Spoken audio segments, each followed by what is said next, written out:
আজকে press meet করার উদ্দেশ্য হলো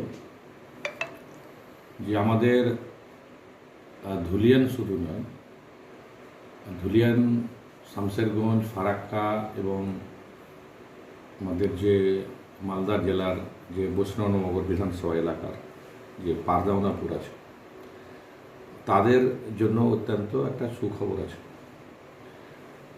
আমি জানি যে আমাদের এই যে ধুলিয়ান যে ঘাট আছে, এটা দীর্ঘদিনের একটা সমস্যা পারাপারে। তো বিধায়ক নির্বাচিত হওয়ার পর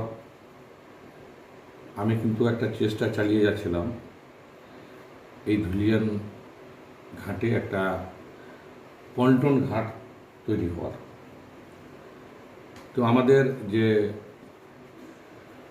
চেয়ারম্যান সাহেব আছেন আর কি, আমাদের যে মইনুল হাসান সাহেব, তিনি এটা পরিদর্শন করতে এসেছিলেন এবং আমাদের স্ট্যান্ডিং কমিটি ট্রান্সপোর্ট বিধানসভা তারা এসেছিলেন। ট্রান্সপোর্ট দপ্তরের মন্ত্রীকেও জানিয়েছিলাম।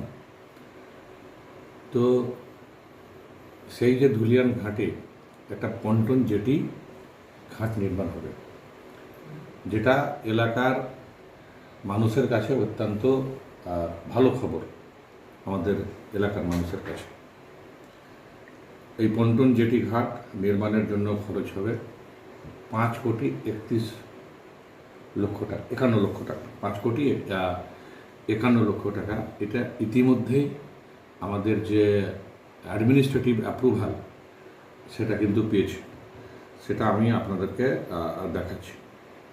গত 23 তারিখ 23/4/2025 WBTIDCL এটা অ্যাডমিনিস্ট্রেটিভ অ্যাপ্রুভাল দিয়েছে। এটা হলো তার কপি।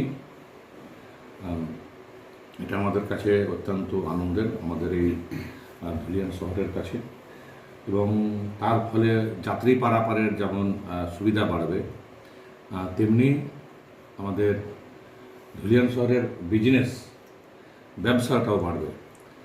তো আমি মাননীয় মুখ্যমন্ত্রী মমতা বন্দ্যোপাধ্যায়কে ধন্যবাদ, অভিনন্দন, কৃতজ্ঞতা জানাবো যে তিনি মানুষের জন্য কাজ করেন।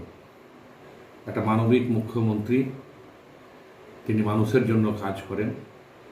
আমাদের পরিবহন দপ্তরের মন্ত্রীকেও ধন্যবাদ জানাবো। পাশাপাশি আমাদের মইনুল হাসান সাহেব, তারও উদ্যোগ এখানে ছিল, তিনিও সক্রিয় ভূমিকা পালন করেছেন এই কাজটা করার জন্য, তাকেও আমরা ধন্যবাদ জানাই, অভিনন্দন জানাই। তো এটা আমাদের কাছে অত্যন্ত সুখবর ধুলিয়ানবাসীর কাছে, এবং ধুলিয়ানে সেই ঘাটটা হবে, যেটা খরচ হবে 5,51,35,912 টাকা। এটা তার অ্যাপ্রুভাল অ্যাডমিনিস্ট্রেটিভ যে অ্যাপ্রুভাল হয়েছে সেটা, সেই কপি আপনাদের হাতে আমরা দিয়ে দেবো। কাজ কখন শুরু হচ্ছে? এটা টেন্ডারে যাবে, টেন্ডার হলে তখন কাজটা শুরু হবে। তো এটা আমাদের কাছে প্রথমত অ্যাডমিনিস্ট্রেটিভ অ্যাপ্রুভাল দিতে হয়। তো এটা আমরা আশা করছি যে খুব তাড়াতাড়ি কাজটা শুরু হবে। এটা আমাদের কাছে খুশির খবর। এটা দেওয়ার জন্য আপনাদেরকে ডাকা। কোন এলাকা দিয়ে কোথায় কোথায়?